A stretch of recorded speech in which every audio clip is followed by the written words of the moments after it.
দেশের ২৩তম রাষ্ট্রপতি হিসেবে আজ শপথ নিয়েছে বিএনপির সাবেক মহাসচিব মির্জা ফখরুল ইসলাম আলমগীর। বৃহস্পতিবার জাতীয় সংসদ ভবনে ভোটগ্রহণ হয়। এতে বিএনপির এই প্রার্থী ২৫৫ ভোট পেয়ে বিজয়ী হন। ফল ঘোষণার পর বিভিন্ন রাজনৈতিক দলের নেতারা নতুন রাষ্ট্রপতিকে অভিনন্দন জানান। ফল ঘোষণার সঙ্গে সঙ্গে পাশে বসে থাকা মির্জা ফখরুল ইসলাম আলমগীরকে লাল গোলাপ দিয়ে শুভেচ্ছা জানান প্রধানমন্ত্রী তারেক রহমান।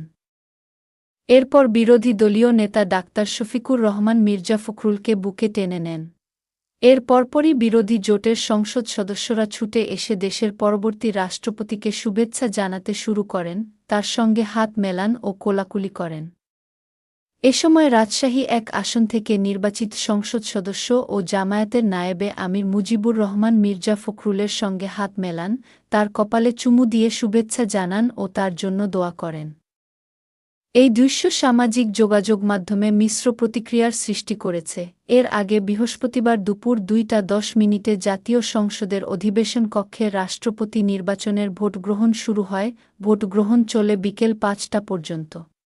মোট ৩৪৯ জন সংসদ সদস্য এ নির্বাচনে ভোটার ছিলেন। তাদের মধ্যে ৩৪৩ জন ভোট দিয়েছেন। নির্বাচনে বিজয়ী মির্জা ফখরুল ইসলাম আলমগীর ২৫৫ ভোট পান। তার প্রতিদ্বন্দ্বী প্রার্থী কর্নেল অলি আহমদ ৮৮ ভোট পান।